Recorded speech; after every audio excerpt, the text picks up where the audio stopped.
And bear with me for a second here. I'm exhausted. I just went upstairs to grab my coffee because I didn't bring it out with me.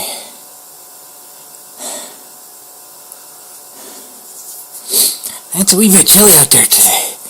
It's not all that cold. It's only -5. But it's windy and the snow's blowing pretty good. And I don't have my winter insulation anymore. Because I'm not going to be going out all that much. And it's too difficult to sleep with it. So I had to shade it off. But I went out today. Did something I never want to ever have to do again. All the extra cat food that I had, I donated to the store down here. Because I don't need it anymore. Smokey passed yesterday.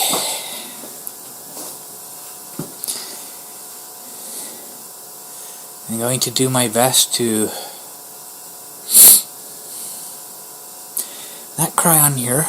I'm doing okay now. I'm having episodes, let's say.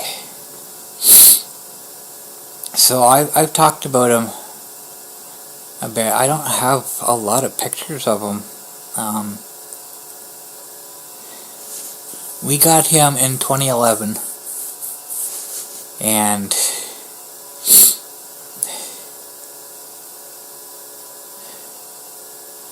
that was pretty much the end of my photography stage, where I was taking pictures of everything. I got lots of pictures of Scooby. I have pictures of the two together, which was kind of nice. But I don't have a whole lot of him, just him. I have random video, recent, within the last few years that I've shown on here. But I don't have any real still pictures of him. So, but as far as his early stages when we first got him, I've only got up to 2015 in my computer, and I'm not about to start going through hundreds and hundreds of discs looking for just him. So,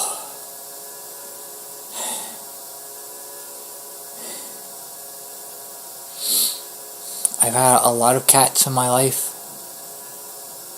Every one of them has been put down or adopted out because I was moving and I couldn't take them with me, which was heartbreaking enough.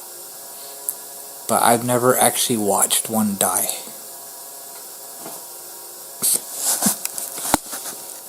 Sorry. That changed yesterday. So, I really don't know what happened.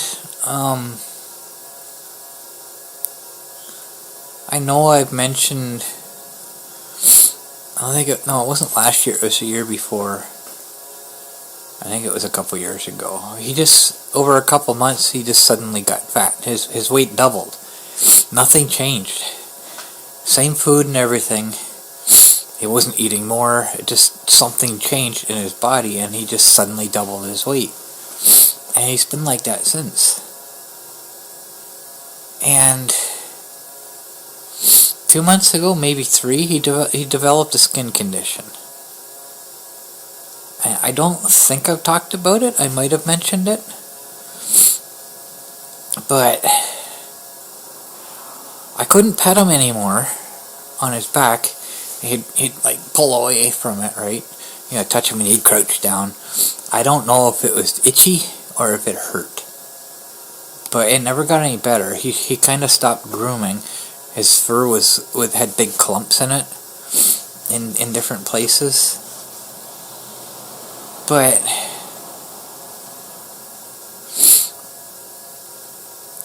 he'd scratch and he had like blood spots in his fur. He was creating sores all over him. And I knew this was an issue. I didn't know what it was. I couldn't help him. It wasn't fleas. Everybody keeps suggesting fleas. I haven't seen a single flea since we left Hanover. He doesn't have fleas.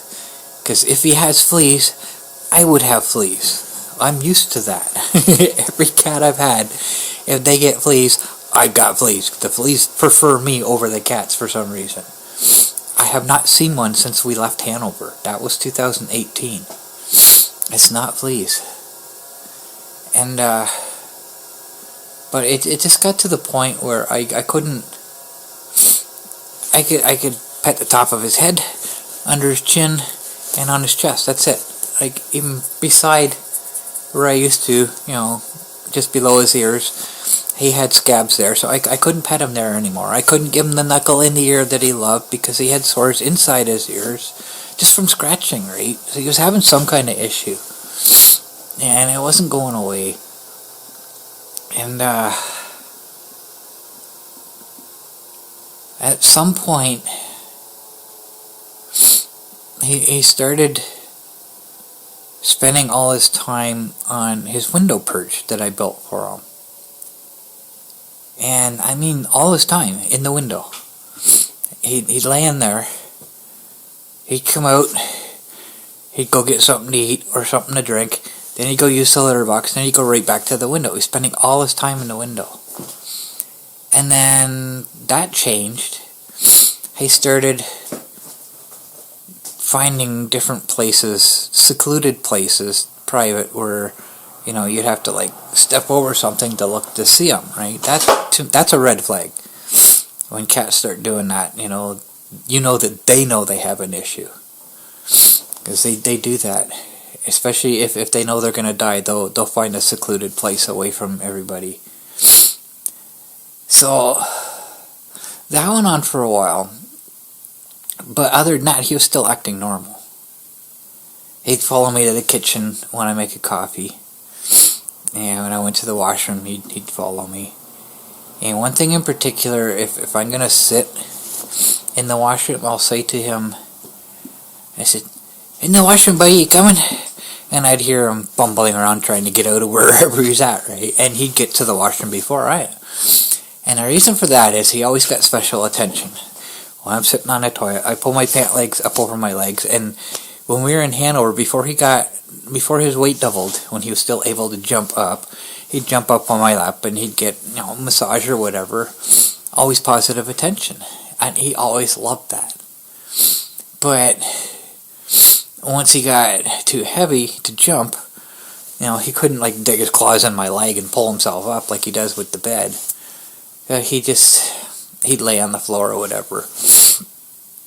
So my neighbor here gave me this little step stool that I put beside the toilet, thinking, okay, he gets up on that and he's already halfway there, he'll be able to jump up from there. Well, it took him a while to figure out, he could get up on the step as it was.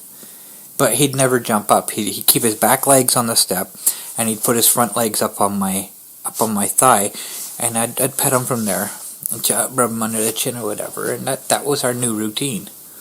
But he always knew, as soon as I said, "Into the washroom, you coming?" He knew what was coming. He knew exactly what that meant.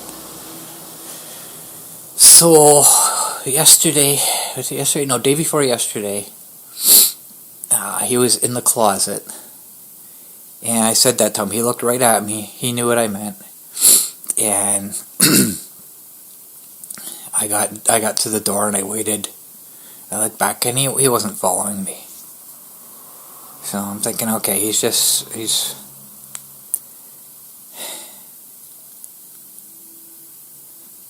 too comfy where he's at. He was in there for a while. He just didn't want to get up from his nice warm spot. So he never did show up. And that night before I went to bed, I could hear him breathing. And before this, up to this point, like I said, everything was normal. But the last 3 days, he didn't eat. He stopped eating. And at that point, I knew I was going to lose him. Once he stops eating, there's a problem. But that night, I could hear him breathing, and I went into the closet, and I started petting him, and his breathing was so labored. He was struggling to breathe. And I was preparing myself. I knew. So I got up the next day, and the next morning, and he was off in the corner, where he spent most of his time. And I tried it again. I said, "Go ahead, the washroom, buddy, you coming?" He looked right at me. Didn't move, so I didn't figure he was going to follow me.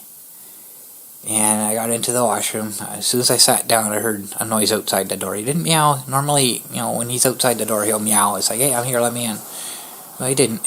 So I opened the door, and he'd laid down outside the door.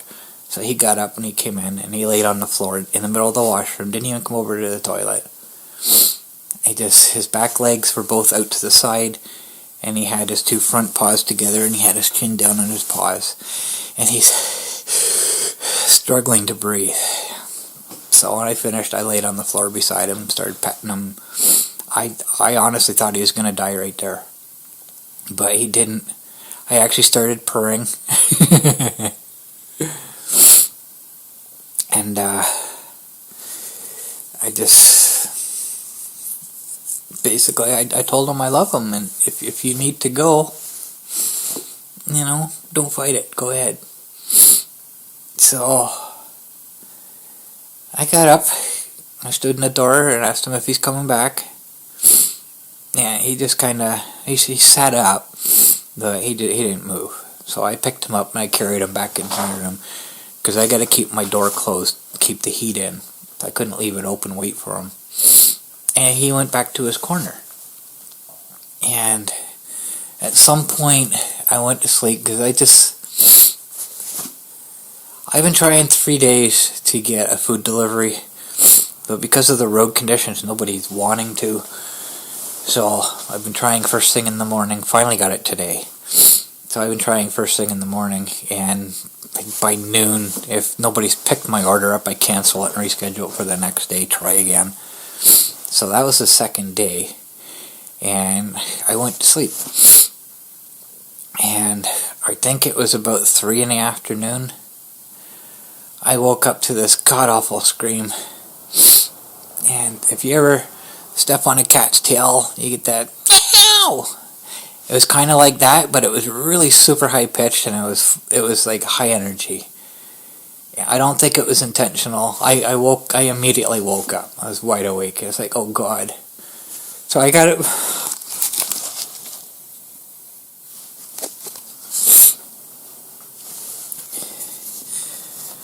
So I got out of bed and immediately tried to figure out where he was. And I could hear him flopping around under the bed. So I think that was, like I say, I don't think that meow was intentional. I think that was his first convulsion, and it forced all the air out of his lungs.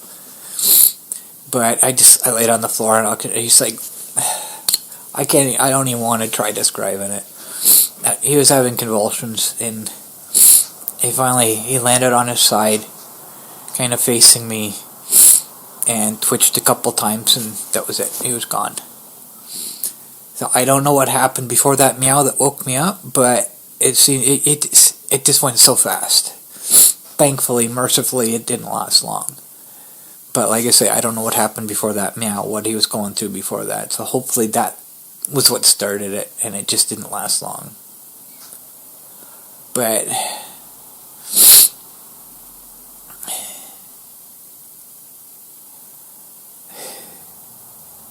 once everything started, it's like, it was, like I say, he hadn't eaten in 3 days, so basically in 3 days he went downhill so fast.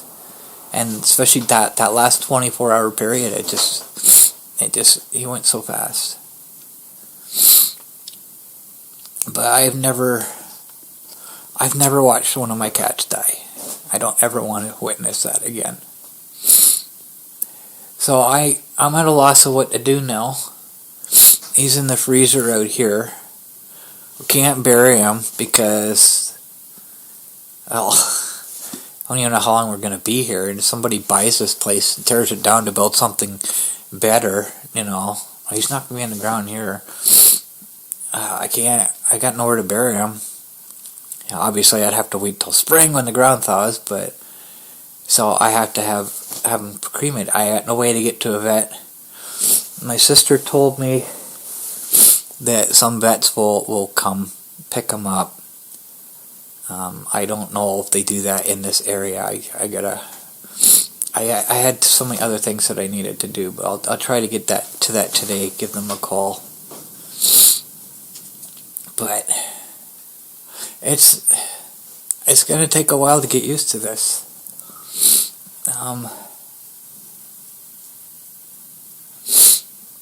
I've already given away all the food, all his unopened food, treats and everything. I got someone that's going to be coming for... I've got a full box of litter, kitty litter. I've opened it, but I haven't taken anything out of it yet. I have his electric water fountain, his food bowl, which is shaped like a cat's head. I think that's it. The carrier I'm going to hang on to just because. But I don't want another cat. After Nikita died, my angel cat, which I think contributed to the onset of my fibromyalgia. After he died, that was it. I said, no more. I can't deal with them dying. I cried every day for a month after him. Because he was special. He was the special cat in my life. He showed up at a suicidal point in my life. That's why I called him my angel. And that was the most difficult one I've ever had. And like I say, I had to put him down because his medication would have cost more than my paycheck. So I didn't have a choice. But after that, I said, no more. I said, it always comes down to money. I can't afford to take care of them. And I can't deal with their death. Right? So I said, no more. Then I moved in with Michelle, her husband, and the boys, and we ended up adopting a cat because he was a rescue cat originally, and she had a baby, and for whatever reason he was attacking the baby, so we took him. That was Scooby. And then Michelle decided she wanted a cat her own because Scooby was spending all his time with me and the dog was spending his time with Ken, so she wanted a cat for herself. That's where Smokey came from. We got him as a kitten. And because Scooby was spending all his time with me in my bedroom where it's nice and quiet, away from everybody, Smokey started doing it, and he chose me. And he became my cat, so I can't do it again. I can't do it again. I've had enough of it.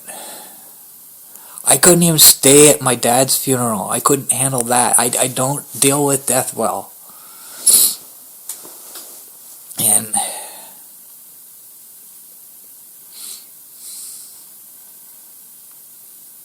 I can't go through it again. But it's too quiet now without him. I don't hear him breathing. I don't hear him snoring. I don't hear him moving around. It's too quiet. But I can't replace it. I can't. And today, it's rough. I go make a coffee, and before I move, I look down to make sure he's not under my feet so I don't kick him or step on him. And before I went out today, I went to the washroom and I said, "Head in the washroom, bud, you coming?"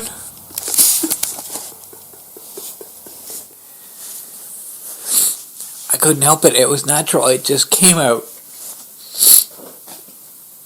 It's going to take a while to get used to it. Him not being there.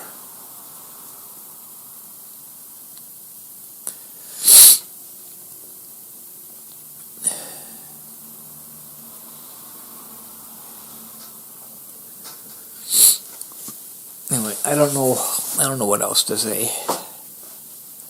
I got my roof rake. I want to demo it, but I don't, there's not enough snow on the roof yet to do that. I got it partially assembled. All I have to do is put the handle extensions on when I take it outside. It's all set up and ready to go. But when that's going to happen, I don't know. We do have more snow coming, but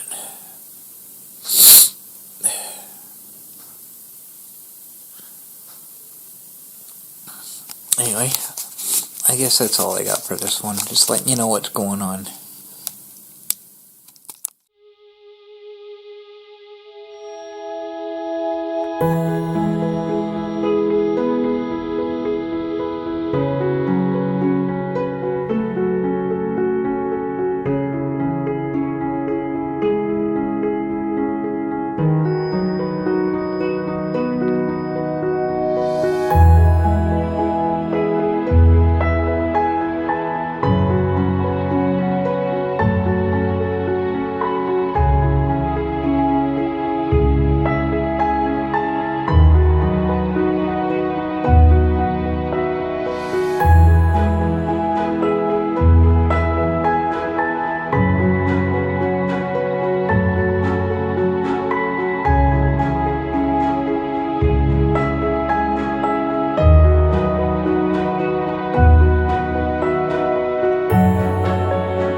problem is, he knows how to open doors. Oh, here he comes.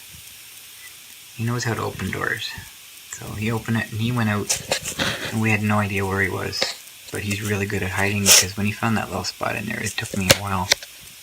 It's opened up a little more now. I've moved some boxes, but he was hidden pretty good. And he was like right there, basically in plain view of me. But I couldn't find him. I could not see him. He's so good at hiding. But he's doing good. That was my biggest fear. I was worried about him starving. Because if he was scared, he will not come out.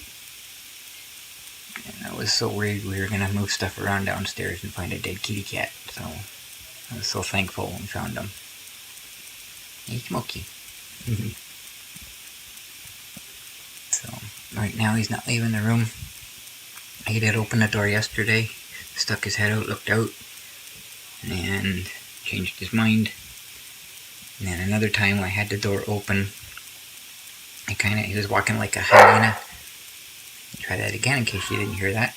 He was walking like a hyena. He had his rear end really close to the ground. He had his neck stretched out. And he was kind of moving his head around like an owl, just trying to get his bearings on everything.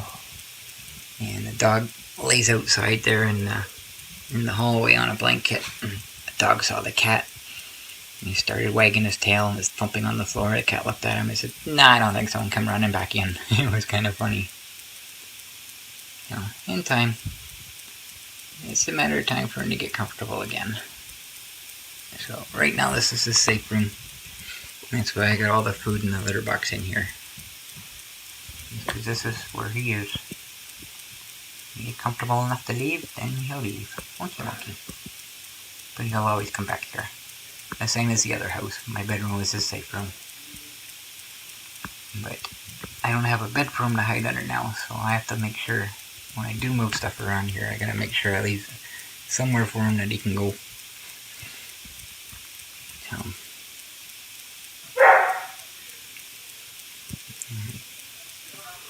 really need to get things organized.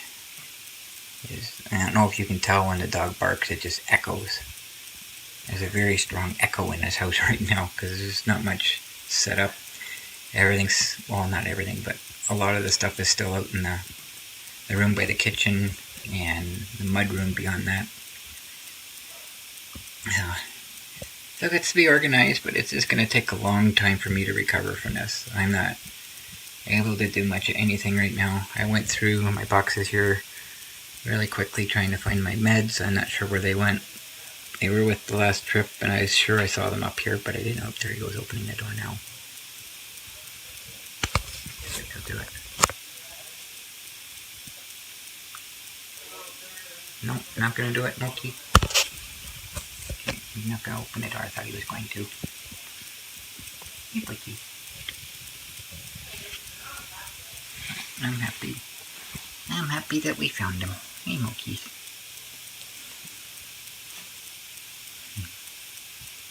Hey, buddies. You want to come up on my lap? Now, he's sniffing my chair. This chair was out in the shelter with the scooters, and the neighbor's cats have probably peed on it. He sniffs it pretty intently every time he comes by. And so far, he hasn't had the urge to add his own pee to it. And hopefully he doesn't. Okay. Hello. So, that's the status. That's the status right now. Yeah, see, you heard a noise. He's heading back to his hiding spot.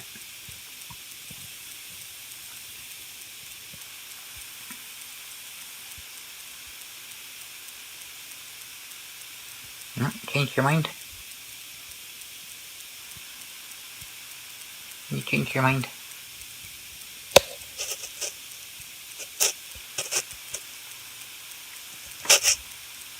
He's back in his bed.